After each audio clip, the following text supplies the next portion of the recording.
Good afternoon once again. It was a cold and eventful week. This week I used an expression that might be common in our culture, but it was expressed with meaning. I made the comment to an individual, what is our world coming to? And like I said, that is an expression that I'm sure we have heard used or have used by people for various reasons, but I'll give you the context of that particular expression. As you know, we're building a building, and I'm working with different contractors, and I was working with Troyer Flooring. The owner of the company's name is Conrad Troyer, and he had told me on Tuesday that he would stop by to see me, and as I came to the end of the day, I thought, Conrad didn't show up. And it was like, well, that's kind of unusual for him not to show up. So I texted him and said, are you coming by today? And he said, no, I'll be there tomorrow. We had a rather eventful day, and I had not been listening to the news because I was busy.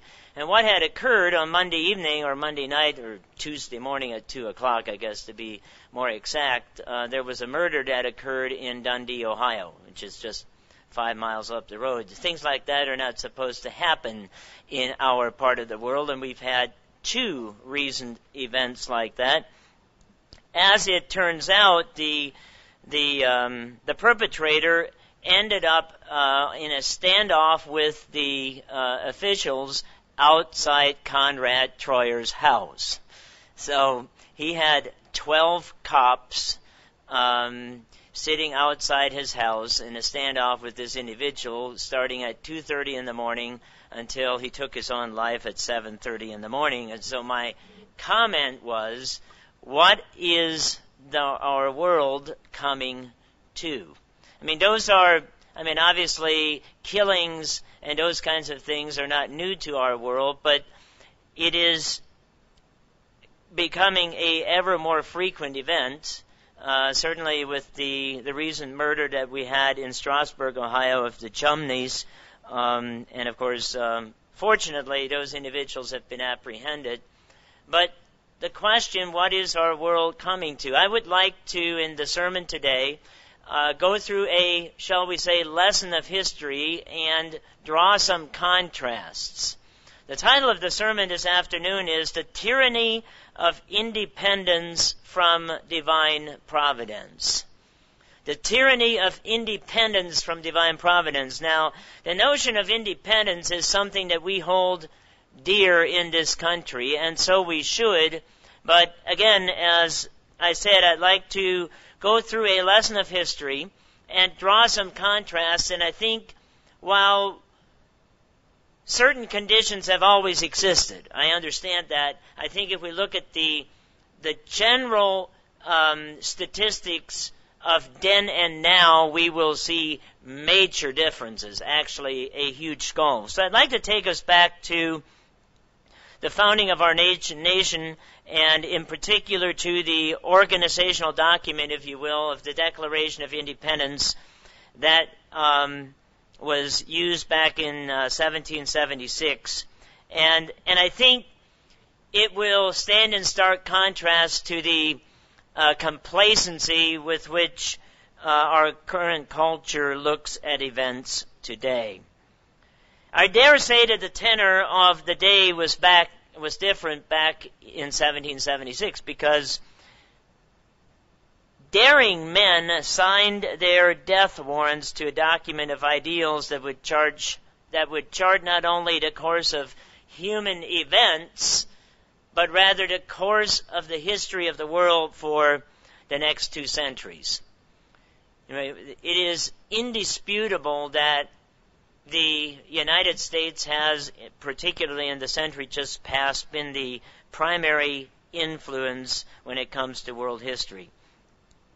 But their success back then was not a foregone conclusion at all. It was a daring endeavor and a, shall we say, fragile adventure. A fragile adventure. It could have come out very differently from what ended up happening and we take today as a foregone conclusion. So I'm going to read some quotes, and then I'm going to read contrasting quotes so that we get the contrast between then and what our world has come to today.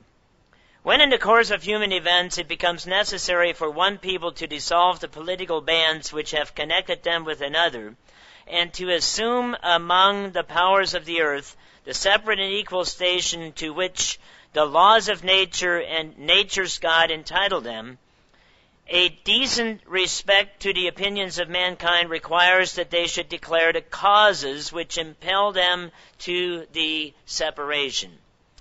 Continuing, we hold these truths to be self-evident, that all men are created equal, that they are endowed by their Creator with certain unalienable rights, that among these are life, liberty, and the pursuit of happiness.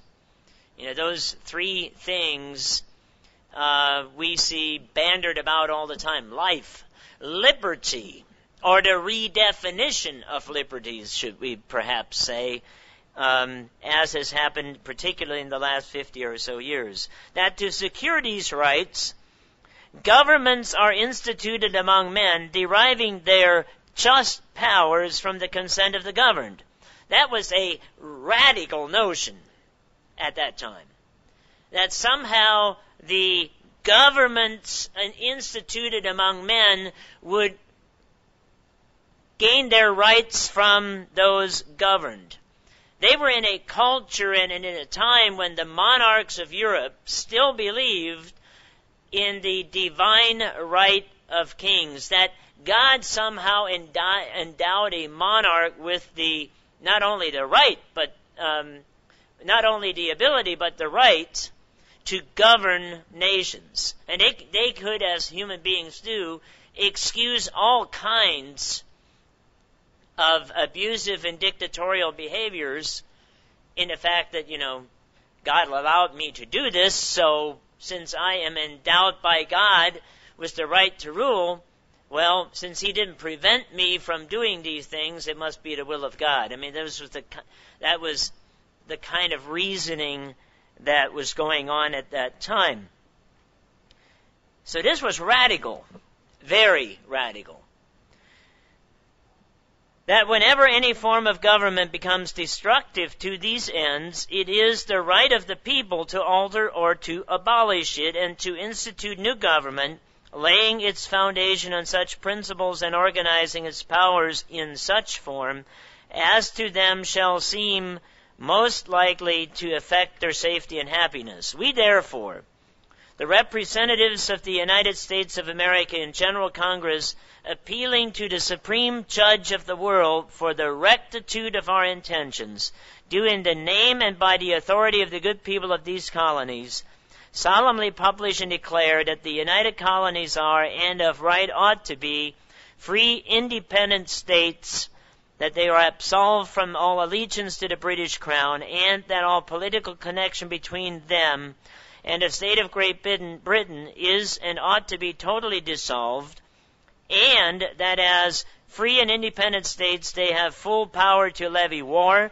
conclude peace, contract alliances, establish commerce, and to do all other acts and things which independent states may of right do. Now notice the concluding statement. And for the support of this declaration with a firm reliance on the protection of divine providence, we mutually pledge to each other our lives, our fortunes, and our sacred honor. That was the tenor. That was the culture. That was the belief system and structure upon which our country was founded, that established the liberties that we have enjoyed for a couple hundred years. Now, I'd like to highlight some of the things that we just read that will begin to draw a contrast, that will, I believe, what we will come to is what the title of the sermon suggests, that to be independent from divine providence is tyranny, not liberty. Note some of the highlights. Number one, we read the quote that nature's God entitles them. Now you can read through that, but notice that is very different from the God in nature, or that nature becomes a God unto itself. It was nature's God. Number two, notice that all men are created equal. And back then, people were still educated enough to understand that men refers to mankind, and it didn't have to say him or her. It's one of my pet peeves. It does not say that all men evolved to equality. Our organizational document stated that, and one of the justifications for writing it appealed to the fact that all men are created equal. They didn't evolve to equality. That was one of the unalienable rights that God endowed men and women with. Number three, the unalienable rights are endowed to men by their Creator, not by and from men. You know, we as human beings didn't get these unalienable rights because we obtained them from some earthly legislative body or from, well, that is to say, from other men. It is something that we gain by virtue of birth as a human being from God, the document stated. Number four, they relied on the protection of divine providence, not in the implements of war, although they used those mechanisms. And number five, they committed their lives, fortunes, and honor. They were by definition men instead of cowards that would cave to the latest pandering of human society. You see, that is a defining difference between the realization and the understanding and the belief that we are on this earth for a purpose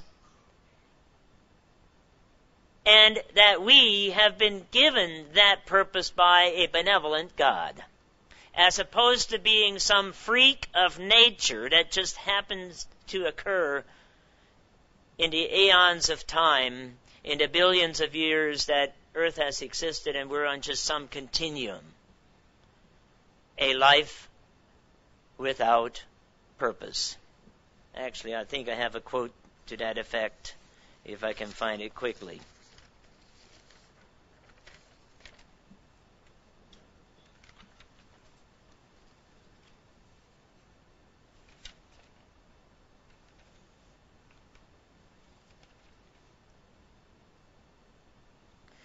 I can't.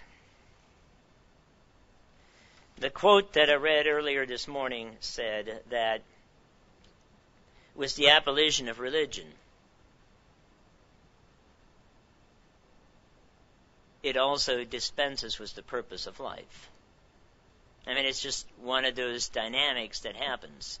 I mean, you have a very different perspective on life if you believe in a creator than if you believe you are the product of some natural process.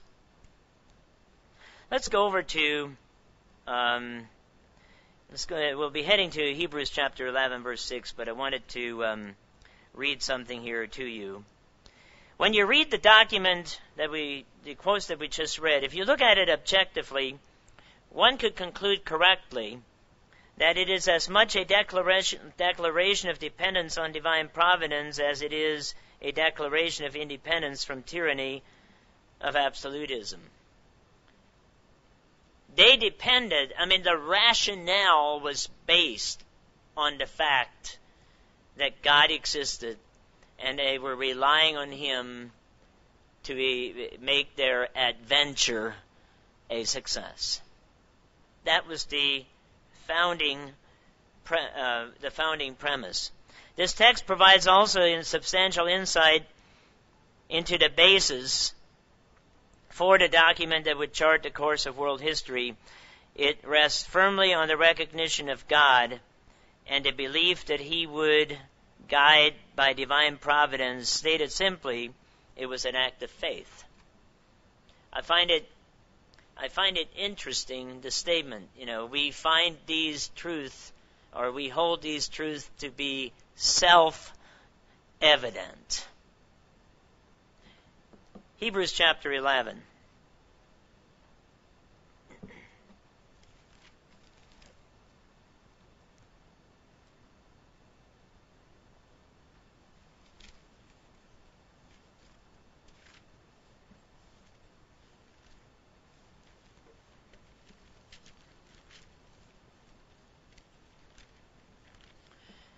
Hebrews chapter 11, verse 6 is one of those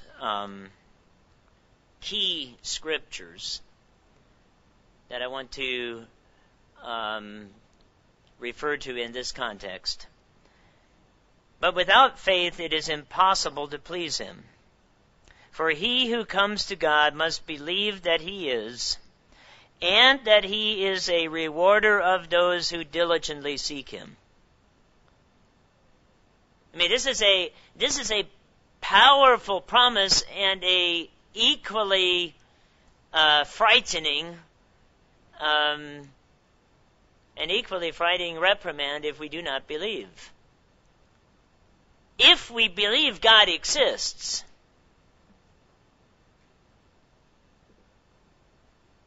and that He is the rewarder of those who diligently seek Him, we will please Him, and He will reward us. If we don't, and if there is no basis for belief, if we do not believe, we have no basis to please divine providence and to seek His favor. So now what I'd like to do is to, again, quote some historical documents and draw some contrasts. So here we have a quote from the first session of Congress, and this is from a book entitled The Christian Life and Character of Civil Institutions of the United States, and I'm quoting from page 246. And this is the first thing that they did. On September 6, 1774, resolved that the Reverend Mr. Ducey be desired to open Congress tomorrow morning with prayer at Carpenter's Hall at 9 o'clock. That's the first recorded act of Congress, that we start with prayer. Now, you just begin to think about, where we're at in public discourse when it comes to prayer. And then it was recorded on September 7th that he actually did the prayer. And John Adams, in a letter to his wife, said this about the scene. When the Congress first met, Mr. Cushing first made a motion that it should be opened with prayer. It was opposed by one or two because we were so divided in the religious sentiments. Some were Episcopalians, some Quakers, some Anabaptists, some Presbyterians, and some Congregationalists, that we could not agree in the same act of worship. So the issue was not whether or not a prayer should be uttered or offered up. The issue was, okay, since we have such a diverse group here, who would do it? And remember, we have to look at the context of the event.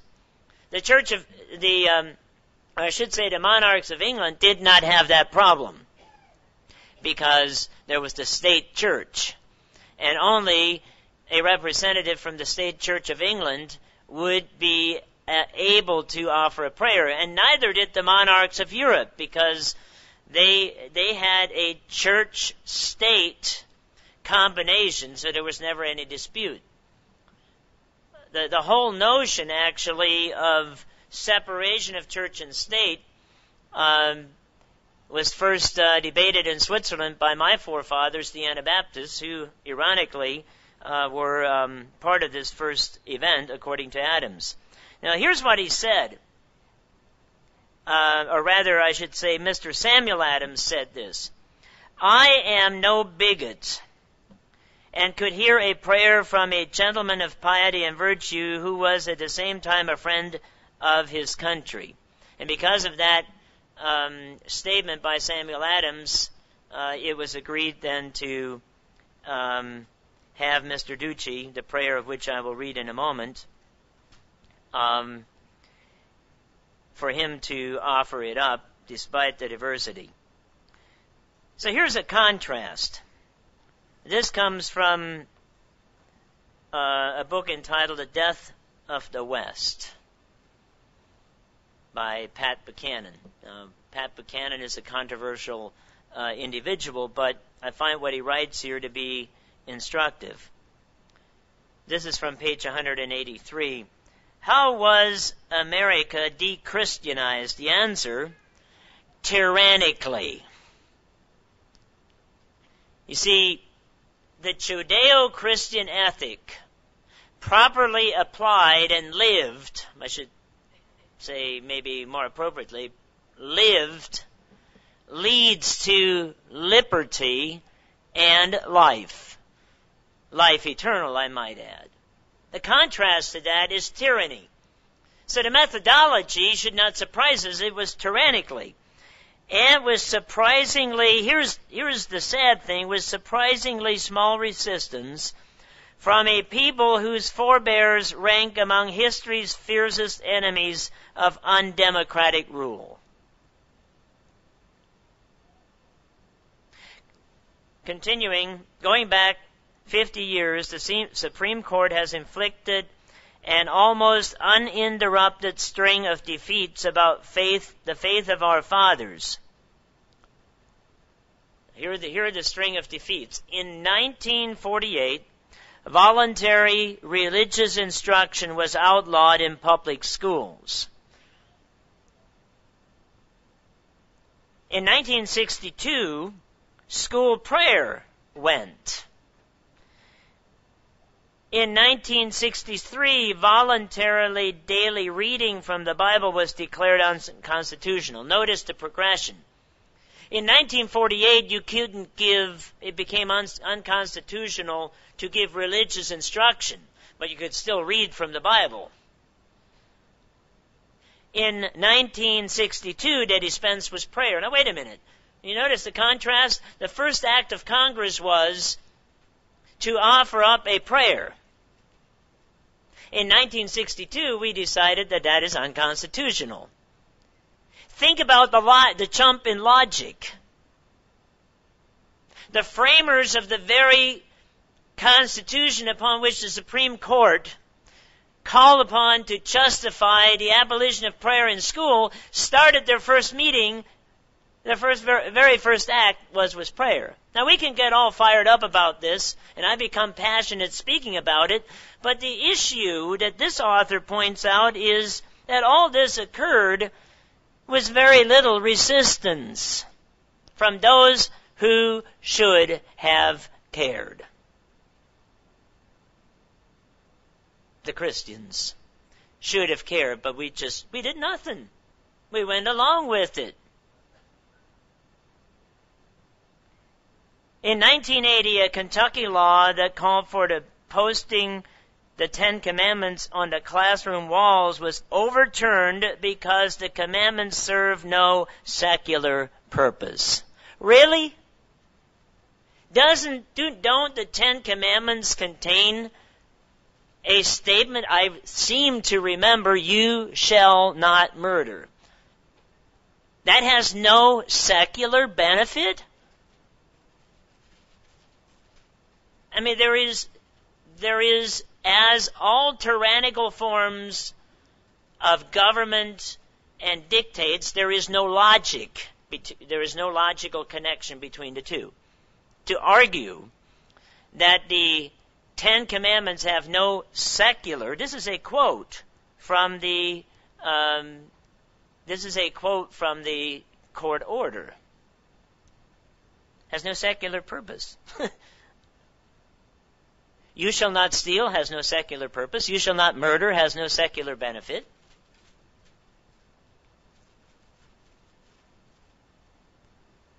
So now we go back to the prayer of 1777. Here is what the Reverend Ducci said before the first Congress began any activity. I quote an excerpt.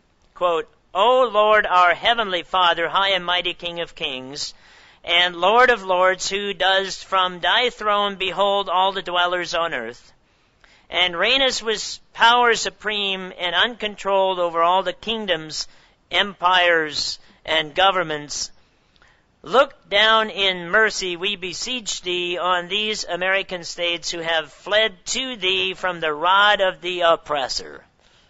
They were being oppressed because they taxed tea. You know, I wonder what they would say today.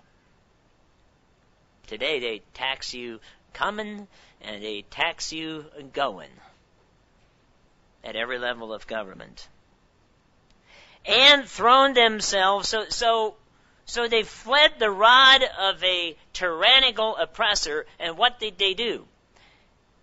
And have thrown themselves on thy gracious protection, desiring to be henceforth dependent only on thee. All this we ask in the name and through the merits of Jesus Christ, your Son, our Savior. Amen. And that's from Thatcher's military biography. That's how it started. We are now reaping the benefits of a misinterpretation of the Constitution that says the Ten Commandments have no secular purpose. And the irony of this is that the Supreme Court sits in a building where the Ten Commandments are engraved on their very building, and they outlaw it to be in other courtrooms and schools around the world. I mean, this should get our attention, but it hasn't. Because we've become complacent and cowardly as citizens of the country.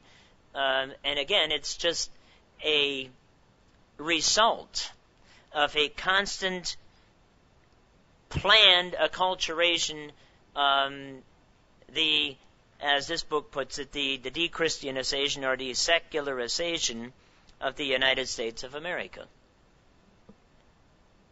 And the end result is predictable. Let's look at another quote. This is from Franklin. It's one of my favorites.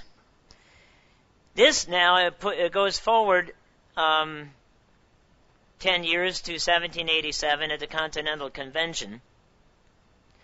Mr. Franklin stated, quote, we have been assured, sir, in the sacred writings that, quote, except the Lord build the house, they labor in vain who build it. We have a hymn about that quote. I firmly believe this, and I also believe that without his concurring aid, we shall succeed in this political building no better than the builders of Babel. We shall be divided by our little partial local interests, by petty partisanism, which is so evident today. Our projects will be confounded, and we ourselves shall become a reproach and byword down to future ages. And as history records, at this critical juncture, it was Franklin that somehow, he had the strength of character and the influence that was necessary to get the petty arguments that were present even at that time to unite and to come together. What did he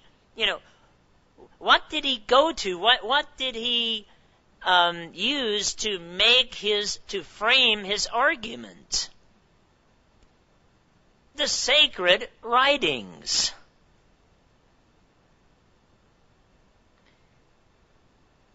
He didn't think, apparently, that the building of the Tower of Babel was a fable. He used it to demonstrate what happens to any organization if you have this kind of controversy. And by appealing to the principles of the sacred writings, which they had stated earlier were self-evident, were accepted as self-evident truth, that was the thing that united people. That was the one thing they could agree on. Where are we at today?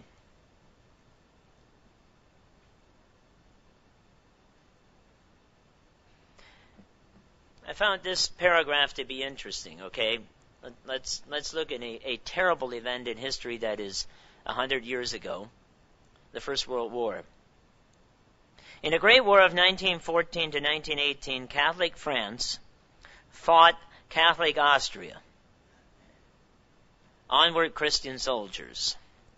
9 million quote-unquote Christian soldiers died on the battlefield. And Protestant Germany fought Protestant England. Christian soldiers marched to their death, yet only, and here's the thing I found to be insightful, yet only Orthodox Russia succumbed to a communist revolution. Even though you had Christian warriors fighting each other, and which was wrong, at the end of the war, liberty prevailed. In Russia, that was not the case. So, there was a guy by the name of Gramsci who said, Gramsci concluded that 2,000 years of Christianity had made the soul of Western man impenetrable to Marxism. And of course, he thought that was a bad thing. Before the West could be conquered, its faith must be uprooted, and here was the methodology. That they would cooperate with progressives to capture the institutions that shape the souls of the young. Go after the young in the schools, colleges, movies, music, arts, and the new mass media. And then when after several generations this was accomplished, the West would no longer be the West, but another civilization altogether. And control of the state would inevitably follow control of the culture. Culture determines organizational, individual, and national performance and action. So here's where we're at. But as Christianity began to die in the West, something else occurred. Western peoples began to stop having children. For the correlation between religious faith and large families is absolute. The more devout a people, whether Christian, Muslim, or Jewish, the higher its birth rate. In New Square, New York, In the First Holy Orthodox Jewish community in the United States, the average family has 10 children. As goes the family, so goes the culture. And the article goes on to talk about, we've had less children in the West. We have aborted more. It creates a vacuum. And as we read in the Old Testament scripture, the alien rises higher and higher among you, because the demands of the workforce and so on and so forth require someone to fill that.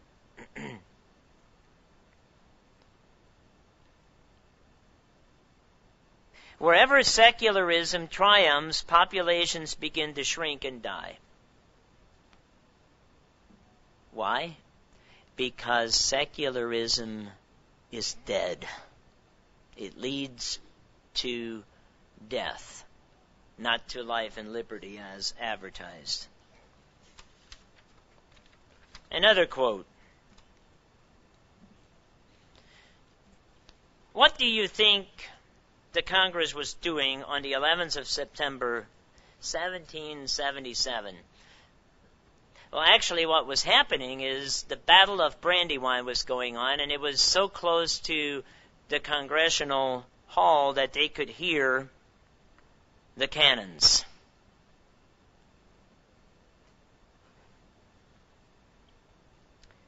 They ordered 30,000 Bibles from Scotland. The reason assigned was that the use of the book was so universal and important.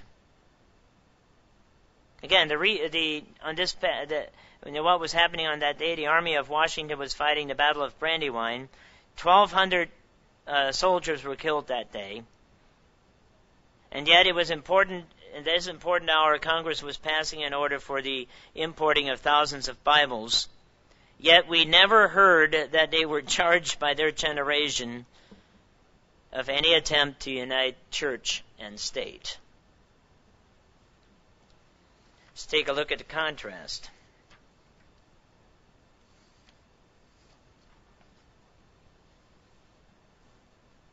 G.K. Chesterton said this about mere tolerance. Tolerance is or has become our highest virtue. He said, quote, "The virtue of men who no longer believe mere tolerance, quote, is the virtue of men who no longer believe in anything. And consequently, anything goes. But here's the result. Our new faith is tolerance only about what it considers inconsequential. Here's the list. Sex, pornography, filthy language, boorish manners, slovenly dress, and obscene art. And that sounds pretty tolerant. We can't have the 10 Commandments in any public building. We can't have that. But we can have all of this, and it's considered art. However, here's the kicker. The kicker is that while we tolerate everything, here's what we can't tolerate. It has no tolerance for those who defy its secularist dogma. For example, a local druggist may sell condoms to a 13-year-old, but sell cigarettes to the same kids, and you will be prosecuted for endangering their health and imperiling their morals. Now, think about that logic. I'm not espousing smoking, but I think it is more dangerous to encourage promiscuous behavior than smoking, at least in the short term. Books that proclaim that God is dead, or that St. Paul was homosexual, or that the celibacy is crippling, or that Pius the Seventh was Hitler's pope will attract warm reviews for boldness, creativity, but slip in and use a racial slur as Senator Byrd did, or a vulgarism about homosexuals as Dick Armey famously did, and you will not escape the whipping post. So, why one and not the other? It's because the virtue of tolerance, is, on the other hand, it's very intolerant of anything that is inconsistent with what they believe. Okay, we jump forward to 1813. So time has passed by. This is a letter from former President Adams to Thomas Jefferson. The general principles on which the fathers achieved independence were the general principles of Christianity, he says. I will avow that I then believed and now believe that those general principles of Christianity are as eternal and immutable as the existence and attributes of God.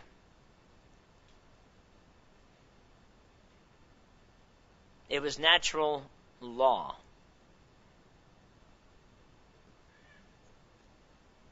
Here's the contrast. Those who believe the gay rights movement is the 21st century civil rights movement miss a basic difference. The civil rights cause could successfully invoke the Bible, natural law, and Thomas Jefferson on behalf of equal justice under the law. Now, those are some pretty big-ticket items. You can invoke Thomas Jefferson, natural law, and the Bible on the issue of civil rights. Gay rights cannot. Jefferson considered homosexuality worse than bestiality. As governor of Virginia in 1779, he urged the same punishment for sodomy as for rape. This is a huge contrast. We are now using the Constitution, of which Jefferson was at least one of the primary authors, to call it an unalienable right. It's an alternative lifestyle.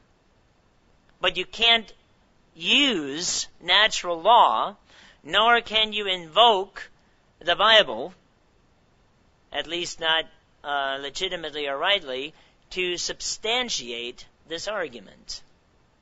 We are skating on thin ice. The Bible, Catholic doctrine, and natural law hold the practice to be abhorrent, and a society that embraces it to be decadent. Christians are to reform such society or separate from them. In the letter from a Birmingham jail, Martin Luther King wrote, quote, "A just law is a man-made code that squares with the moral law or the law of God." Martin Luther King was a primary personality in the civil rights movement, and this was his basic premise.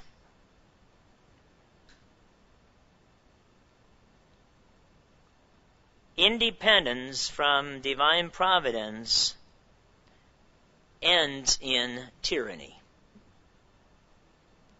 It is a natural law. And you can try to avoid the consequence, but you cannot escape the results. Let's take a look at some of the results.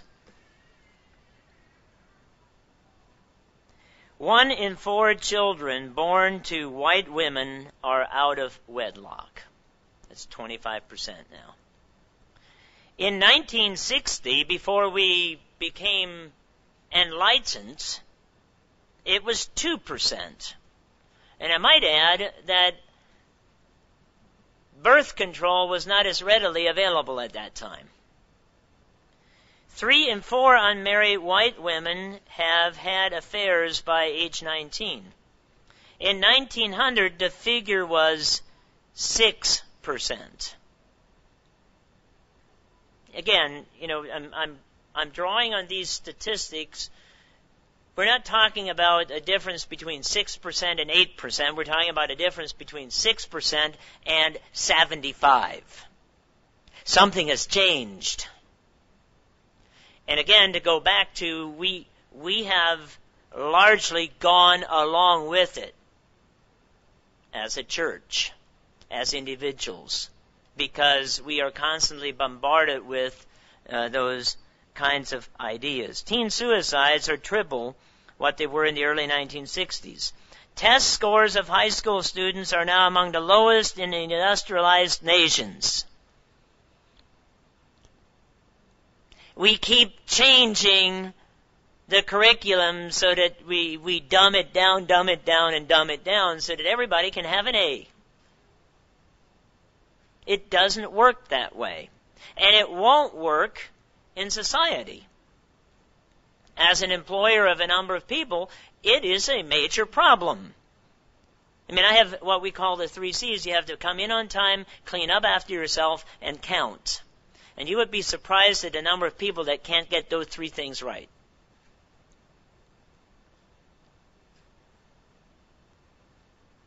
The U.S. divorce rate is up 350% since 1962, and 1/3 of all American children now live in single-parent homes. Nearly 2 million Americans are in jails or prisons, 4.5 million on probation or parole. In 1980, the prison and jail population was 500,000. So it's quadrupled since 1980. This doesn't sound like liberty and life and the pursuit of happiness. It sounds like tyranny, like slavery and oppression. In the African American community, 69% of all births are out of wedlock. 2/3 of the children live in single-parent homes. 28% of the boys can expect to serve a jail or prison sentence. In major cities, 4 in 10 black males aged 16 to 35 are in jail or in prison or are on probation or parole. Drugs are pandemic. This is tyranny, oppression, not liberty and life. I think these quotes have demonstrated the centrality, on the one hand, of dependence on divine providence and the tyranny of independence from it.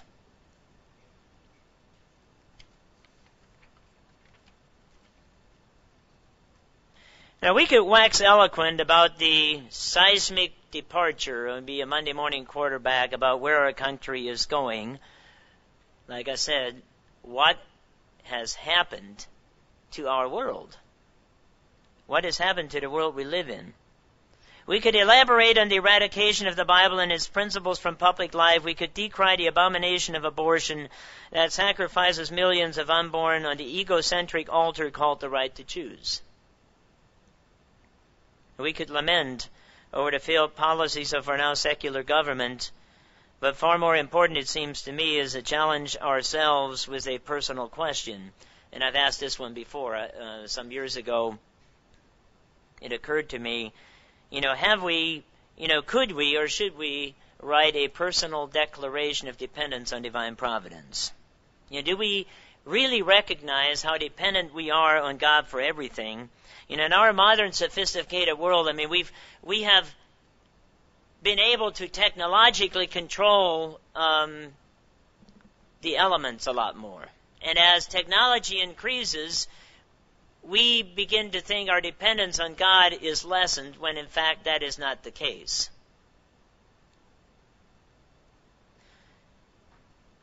What would a personal declaration of dependence on divine providence look like? I'm going to conclude this sermon by going over to Psalm chapter 51, because I think it provides us a model. Psalm chapter 51.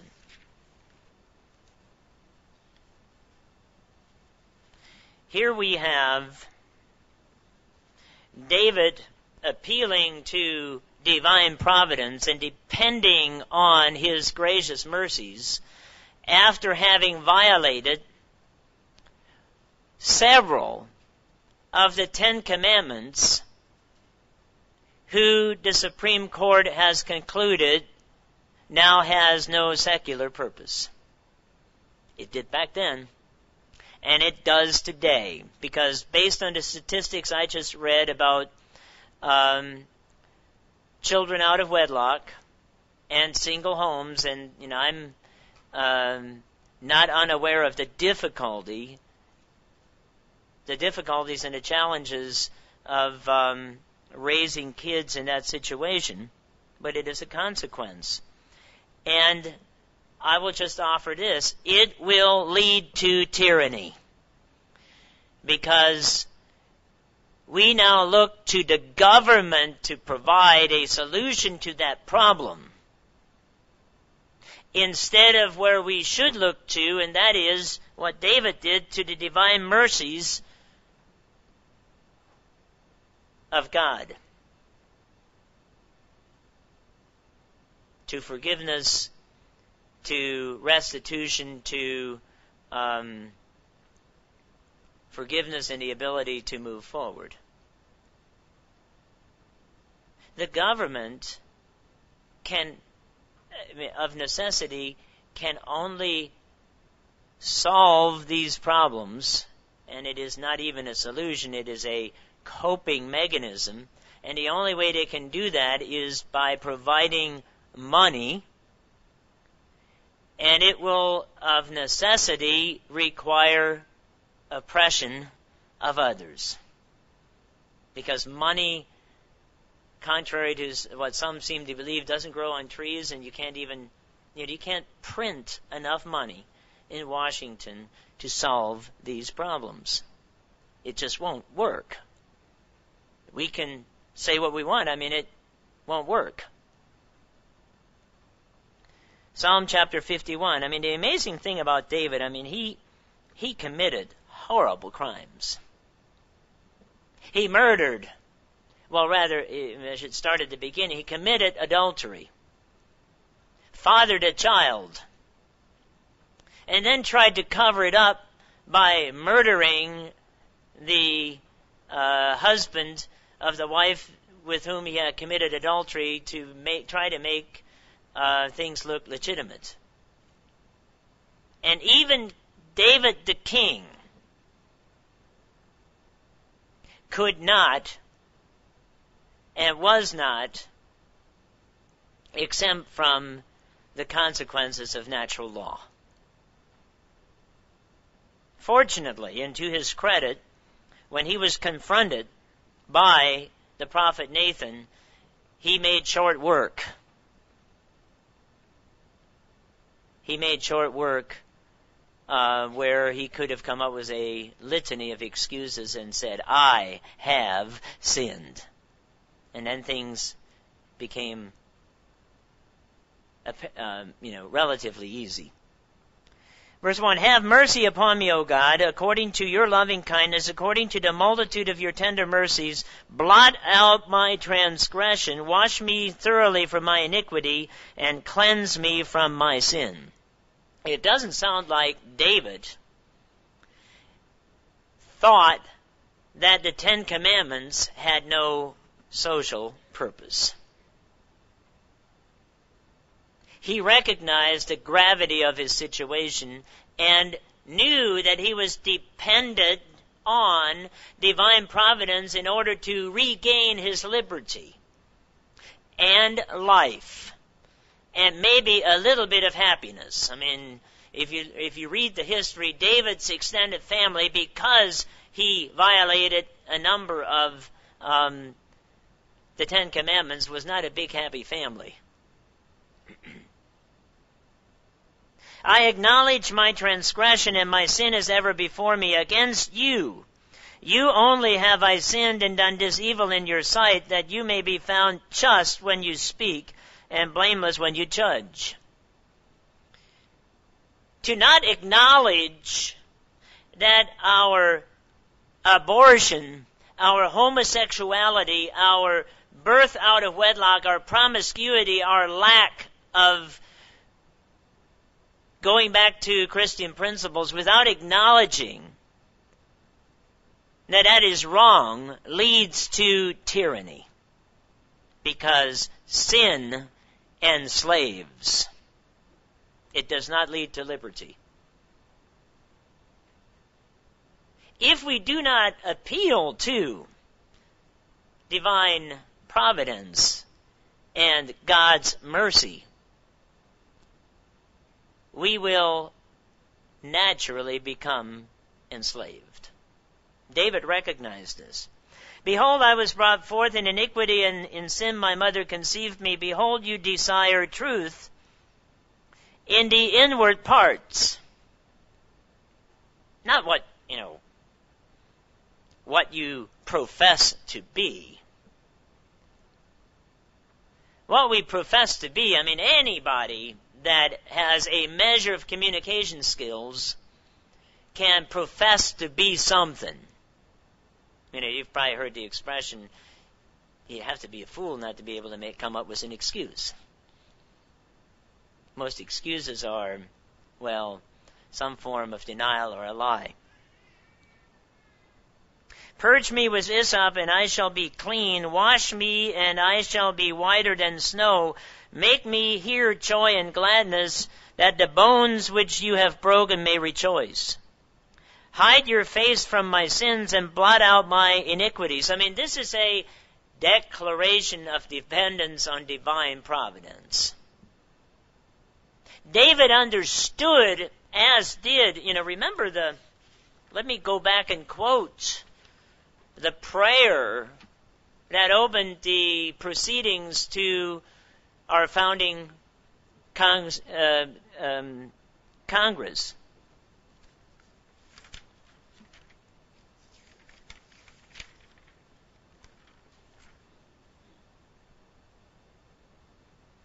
Look down in mercy, we beseech you, on these American states who have fled to thee from the rod of the oppressor and have thrown themselves on thy gracious protection, desiring to be henceforth dependent only on thee. This is almost synonymous with what David wrote in Psalm chapter 51.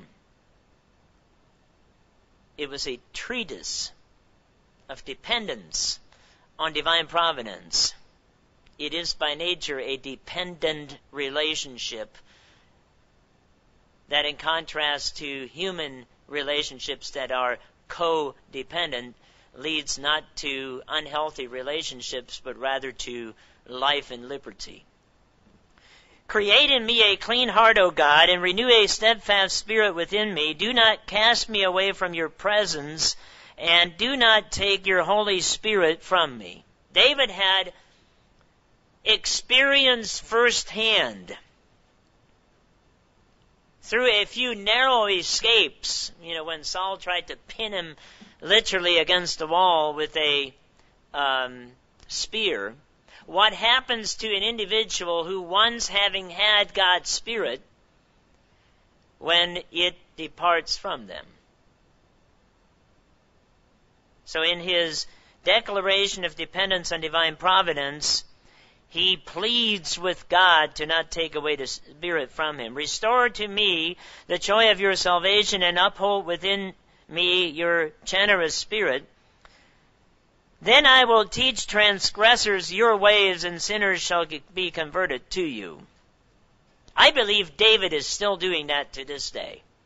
Because this chapter, this example, David's sin and David's subsequent repentance provides encouragement to all the malefactors of our time.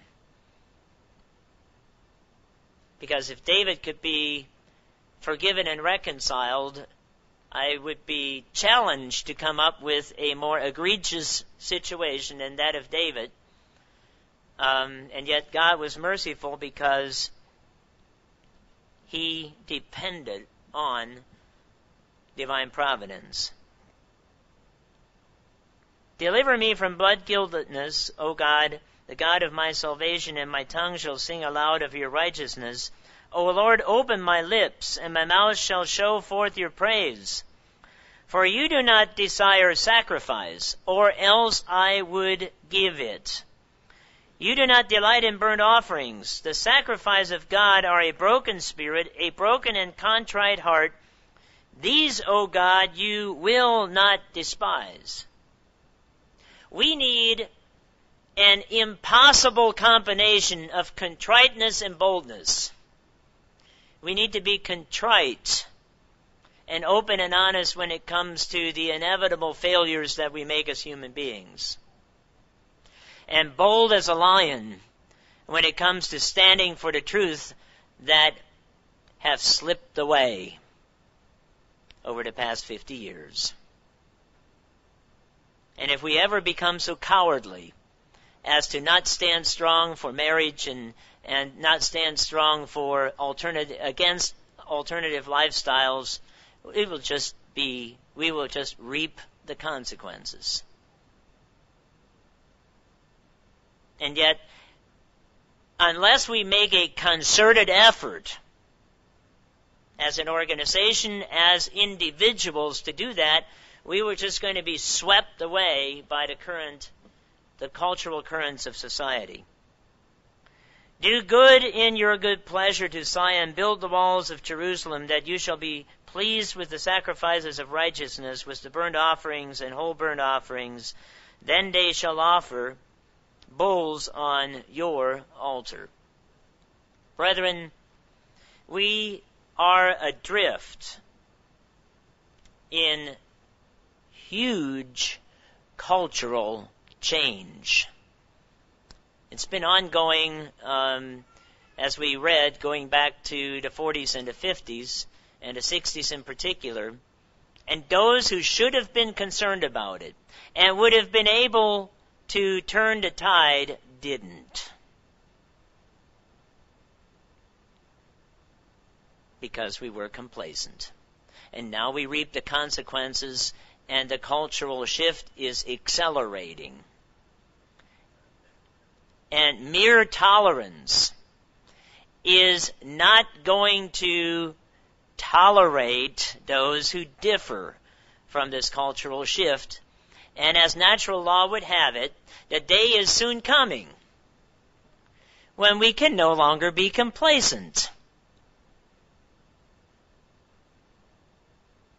but must stand and declare where we stand.